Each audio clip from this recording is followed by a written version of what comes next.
itu sejarah dan apa itu peninggalan dari sejarah sendiri, Pak.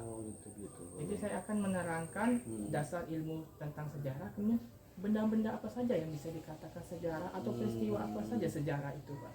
Kira-kira Bapak nanti strateginya seperti apa, Bapak? Pembelajarannya seperti apa yang ingin Bapak pengen? Nah, kalau saya itu, Pak, biasanya menggunakan metode PBM, Pak.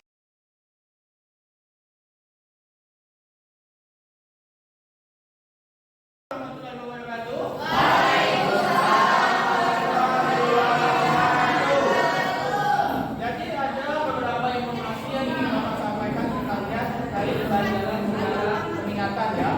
Yang pertama itu diketahui besok kalian bakalan melaksanakan ujian. Nah, jadi di sini Bapak memberikan kalian peragaan praktek untuk besok. Bapak minta untuk kalian itu dibagi menjadi 4 kelompok. Namun karena di sini ada 1, 2, 3, 4. Itu berapa? Nah, tolong untuk sebentar kalian gabung ke teman-temannya. Yang belakang silakan ke tengah. Yang belakang silakan ke tengah. Yang belakang silakan ke tengah.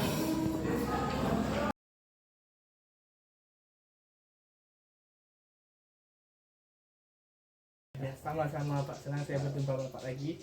Jadi hari ini kita akan menanya setelah melakukan kemarin Bapak ada observasi. Terima kasih waktunya. Jadi hari ini boleh kita berdiskusi ringan. Siap Pak, itu yang saya inginkan juga Pak. Ringan. Jadi kemarin saya sudah melakukan observasi, ya, saya bagus sekali ya pembelajarannya. Bapak menggunakan apa? Sudah bagus. Kemudian anak juga itu jadi kayak Bapak memang menuntun dengan baik. Iya Pak. Kemudian kemarin cuman ada beberapa catatan yang mungkin saya pengen konfirmasi ya. Iya. Jadi kemarin Bapak menggunakan model PBM ya? Iya benar Pak. Nah menurut Bapak itu efektif nggak kemarin? Terjadi nggak apa yang Bapak harapkan itu model PBM? Sebagian besar Pak, sekitar 80% itu efektif Pak. Karena kenapa? Kalau kita belajar sejarah, kita berarti harus mencari masalah dulu. Ya. Contohnya, saya memberikan contoh peninggalan sejarah Pak. Dan kebanyakan anak-anak ini hanya tahu itu sebagai bangunan kuno, tapi tidak tahu artinya gitu Pak. Dengan saya memberikan masalah suatu pertanyaan kepada mereka, mereka berdiskusi dan menemukan jawabannya Pak secara bersama-sama. Jadi kemarin 80% lah Pak. Iya. Kemudian saya juga lihat ya itu juga kelihatan itu Pak operatifnya Pak.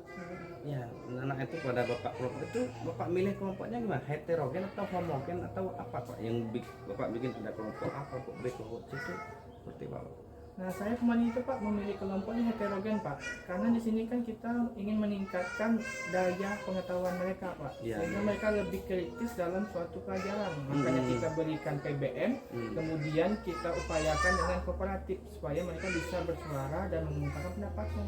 Jadi dari 80% itu Pak, dengan saya tambahkan kooperatif bisa menjadi 90% Pak. Anak-anak yang ibaratnya sebelumnya hanya duduk diam, mereka bisa bersuara Pak.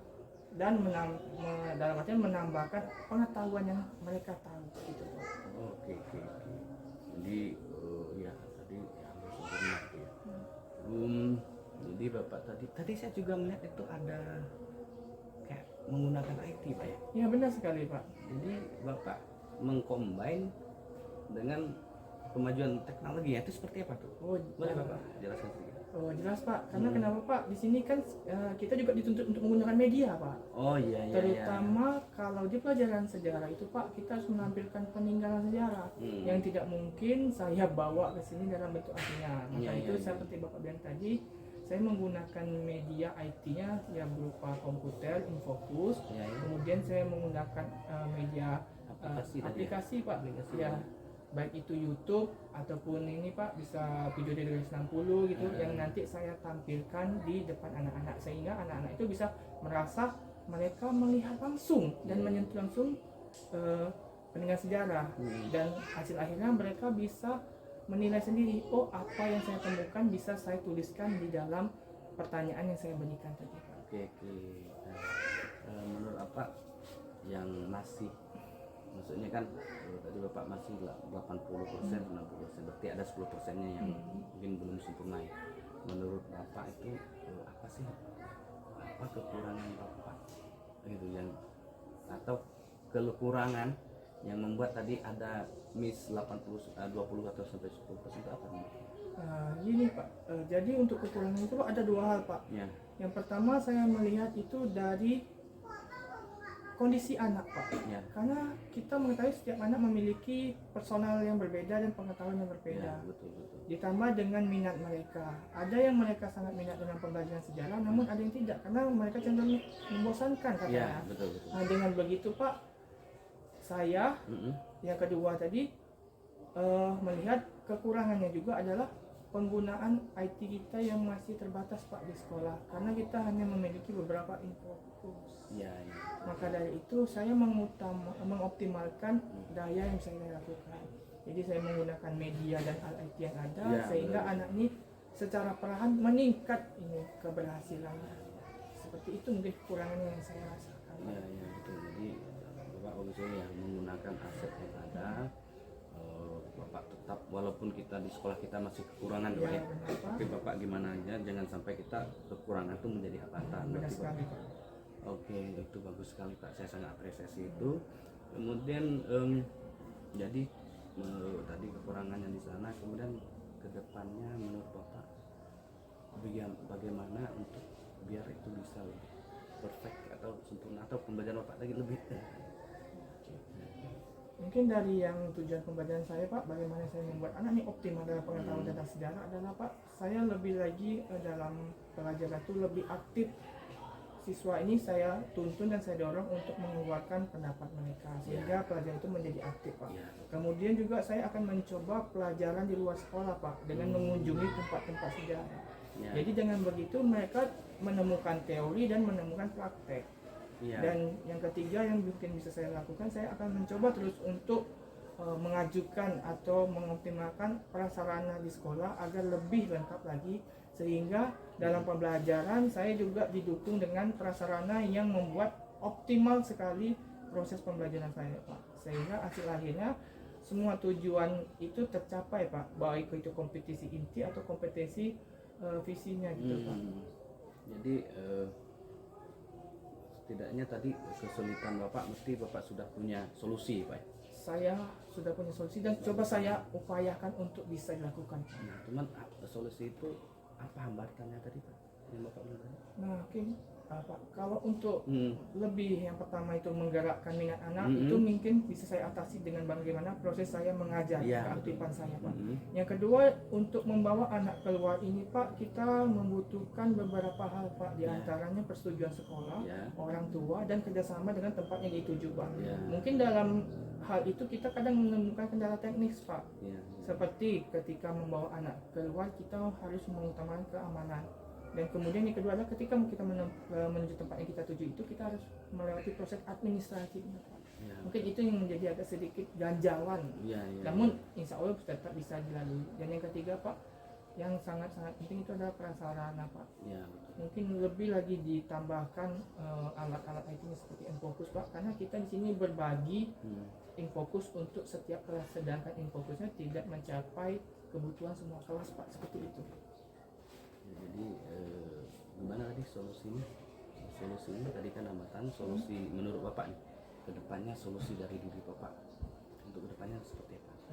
Yang kedepannya nanti ada permasalahan sudah Bapak ungkapkan tadi, solusi dari Bapak menurut Bapak seperti apa yang agar bisa tercapai? Baik Pak. Jadi strategi kedepannya nanti seperti apa? Bapak akan seperti apa? Baik Pak, jadi ini berkenaan dengan solusi yang strateginya, apa yang saya upayakan adalah saya sebagai seorang guru Pak. Maka apapun yang saya lakukan dengan kekurangan apapun, saya akan mencoba mengupayakannya. Sepertinya yang pertama itu Pak, saya akan lebih lagi aktif dan membangun jiwa mereka dalam semangat belajar. Karena kita ketahui untuk semangat belajar itu kembali kepada proses guru dalam mengelola kelas.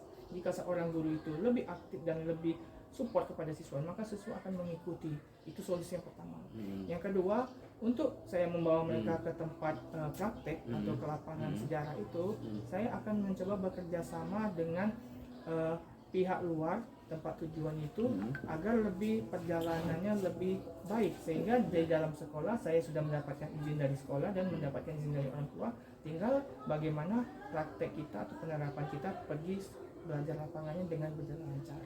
Yang ketiga Pak, untuk sarananya Pak, di sini yang pertama jelas saya mengusulkan untuk penambahan prasarana. Yang kedua saya akan coba mengoptimalkan alat pribadi saya, karena kenapa, kewajiban saya sebagai seorang guru, dedikasi saya akan mencoba memberikan alat yang saya gunakan kepada mereka, sehingga kita tidak tergantung pada sekolah, tapi kita berbakti kepada sekolah dan pendidikan melalui kewajiban kita sebagai seorang guru. Bagus sekali Pak solusi.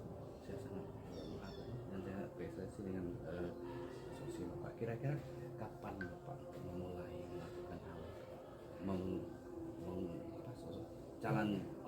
jalan strategi Bapak tadi atau cara Bapak untuk menempel kekurangan tadi, kapan Bapak pengen memulai?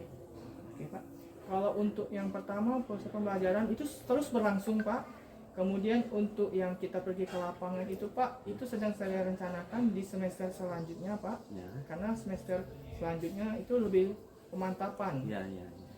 Dan yang ketiga Pak, untuk prasarana itu sekarang saya sudah melakukannya, seperti contoh menempelkan gambar atau video. Namun untuk alat-alat seperti Enfokus itu coba sedang saya usahakan itu Pak. Karena Pak, kita butuh support juga Pak sebagai seorang guru Pak. Tidak hanya kebutuhan yang kita lakukan ini untuk sekolah saja, tapi untuk peserta didik yang secara lengkap.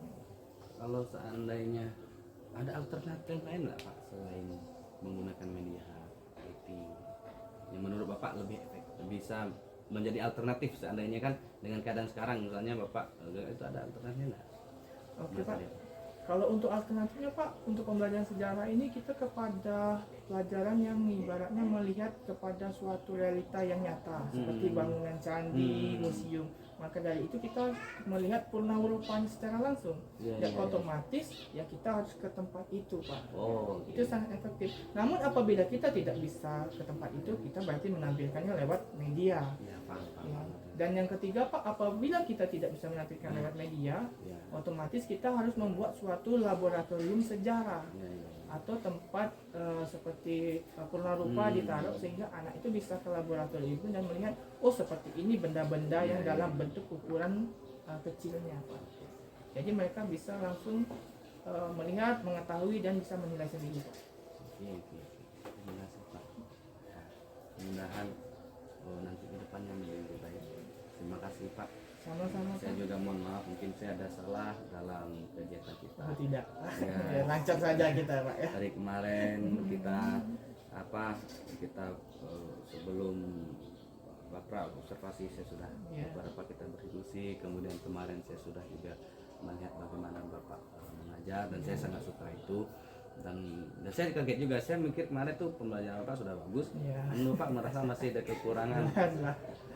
Kemudian Bapak sudah punya solusi, ya moga-moga ke depan nanti Bapak bisa lebih baik lagi sebenarnya, dan tujuan pembelajaran bisa tercapai efektif mungkin, dan suasana kita bisa menjadikan kita ini kan PRKS mendesain bagaimana anak-anak merasa senang, kalau sudah menang senang minatnya, kemudian tujuan pembelajaran nanti tercapai. Oke, terima kasih Pak Yuda atas semuanya. Nanti kita bakal ada diskusi lagi. Siap Pak, saya tunggu Pak ya. Untuk hari ini saya kira cukup Pak ya. Siap. Oke, terima kasih Pak Yuda. Assalamualaikum. Waalaikumsalam. Terima kasih kembali Pak ya.